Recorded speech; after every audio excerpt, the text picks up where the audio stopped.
तो ऐसी बात नहीं है, हमारे यहाँ ईमानदार लोग हैं। एक राइट विंग के राइटर है, एक राइट विंग के राइटर है, वैसे राइट विंगर हैं लेकिन सनातन के लिए काफी काम कर रहे हैं, वो राजीव मल्होत्रा, और यूएस बेस्ड हैं। वो एक सफल व्यवसायी हैं, हालांकि उनकी पढ़ाई स्टीफन से हुई, फिर वहां से वो चले गए, पिछले 40-50 साल से यूएस में। तो मेरी उनसे बात हो रही थी, तो उन्होंने कहा, उन्होंने एक किताब लिखा है स्नेक इन द गैंजेस, काफी चर्चा हो रही है उसकी। उन्होंने बहुत ही मेटिकुलसली ये बताया कि कैसे हमारे आईआईटीज में, जो हमारे टॉप यूनिवर्सिटीज हैं हमारे भारत में, उनके बच्चों को हार्वर्ड में, ऑक्सफोर्ड में या आईवी लीग्स में कैसे डाला जाता है और कैसे उनके ब्रेन वॉश किए जाते हैं, और फिर उनको कमतर बताया जाता है। या तो उनके पास, बेचारे के पास कैरियरिस्ट होते हैं, वो आते हैं तो वो कैरियर में ग्रो करना चाहते हैं, लेकिन जब तक वो उनके गेम प्लान को समझ पाते हैं तब तक बहुत लेट हो गया होता है। और फिर वहां से अभी उन्होंने बहुत कहा कि हमारे यहाँ जो रिजर्वेशन का है या कास्ट का जो वॉर है या रिलीजियस फंडामेंटलिज्म जो है, उसको भी जिस तरह से आगे करके बढ़ाया जाता है, तो वो इशारा कर रहे थे कि हमारे समाज को तोड़ने के लिए इंटेलेक्चुअल राइटअप्स तैयार किए जाते हैं, इंटेलेक्चुअल डिस्कोर्स तैयार किए जाते हैं, उसमें बड़े बड़े इंजीनियर्स होते हैं, बड़े बड़े प्रोफेसर होते हैं, और फिर वो इस तरह से वातावरण बनाते हैं। और इस तरह से हमारे देश को ये मालूम ही नहीं है कि स्नेक इन द गैंजेस, आपके गंगा में सांप बैठा हुआ है और आपको पता नहीं है।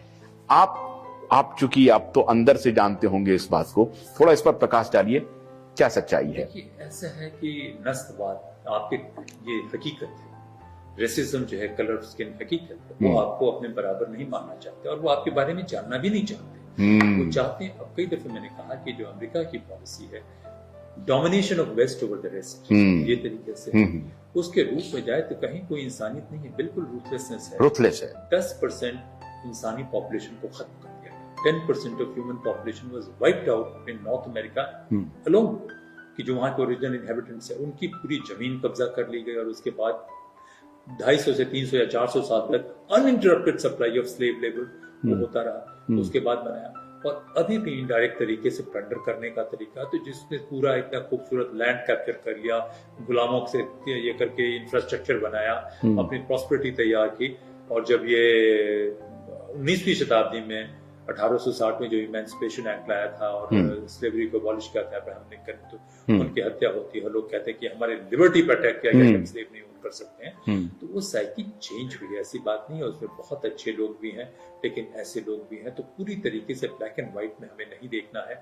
आज की तारीख में जो भी लिबरल लोग हैं दुनिया भर में, उनके साथ मिलकर हमें एक ब्रिज बनाना है, अपना नैरेटिव ही नहीं तैयार करना है, अपने इंस्टीट्यूशन तैयार करने हैं। देखिए, पॉलिटिकल कंपटीशन का जहां तक सवाल है, कि आज सबसे दुर्भाग्यपूर्ण बात है कि हिंदुस्तान की डेमोक्रेसी में जहां भी मैं डिस्कोर्स सुनता हूं कि कौन चुनाव जीतेगा, जैसे ये लड़ाई चल रही है कई गिरोहों के बीच में, और उसमें जनता इररिलेवेंट है, देश इररिलेवेंट है, सिविलाइजेशन इररिलेवेंट है, कौन जीतेगा, और हम उसके बाद भीख मांगेंगे उनसे कि भाई हमारी लाइफ, लिबर्टी, डिग्निटी दीजिए मालिक सरकार। तो ये जो है पूरे देश को, हमारे अपने ही देश के लोग गुलामी की जो साइकोलॉजी पैदा कर रहे हैं, उसको देखने की जरूरत है, वहां से आने की जरूरत नहीं है। देखिए, वो तो करेंगे ही करेंगे, लेकिन आप बताएं कि हाई क्वालिटी ह्यूमन रिसोर्स किसी भी देश का सबसे बड़ा एसेट होता है, जिसमें वर्च्यूज भी हो, लीडरशिप एट्रीब्यूट्स भी हो, स्किल भी हो, हम उसको एक्सपोर्ट किए जा रहे हैं, ध्यान नहीं देना चाहते हैं। तो मैं कहूंगा कि देखिए, दुनिया जो है वो है, हिंदुस्तान में सबसे बड़ी आज की तारीख में लीडरशिप क्राइसिस है। हम भीख मांगने की बजाय हम देखें कि जहां जैसे मौका मिलता है हम कैसे कंट्रीब्यूट कर सकते हैं, और कैसे एक टीम बना के रेगुलेटरी कैपेसिटीज को मजबूत करें, इंफ्रास्ट्रक्चर को, मैंने जिससे सड़क बना देना इंफ्रास्ट्रक्चर नहीं होता है, इंटीग्रिटी का इंफ्रास्ट्रक्चर मजबूत कीजिए। आप ब्रिटेन में, मैं थोड़ा सा लूंगा, मैं कहूंगा कि ब्रिटेन में जो है, मैंने पूछा कि मेंबर ऑफ पार्लियामेंट के क्या एक्सक्लूसिव प्रिविलेज होता है, तो उन्होंने कहा कि जो पार्लियामेंट का ये दरवाजा है ना, हम इस दरवाजे से जाते हैं, यही हमारे पास प्रिविलेज है। थोड़ा सा वो कहते हैं, एक वर्ड यूज करते हैं सर, नर्सरी शायद या कुछ ये वर्ड करते हैं कि ये हम लगाते हैं वहां पे, जहाँ पे लोग आके हमसे बात कर सकते हैं, उनके बारे में हम चिट्ठियां लिख सकते हैं, लेकिन इंटरफेयर नहीं कर सकते। तो उसके मुकाबले हमारे यहाँ देखिए क्या सिस्टम है, टोटली माई बाप सरकार वाला कॉलोनियल हैंगओवर अभी भी हम रखे हुए हैं। तो जो लोग जा चुके हैं वो चाहेंगे कि आज भी हम इसको कंट्रोल करके रखे रहे।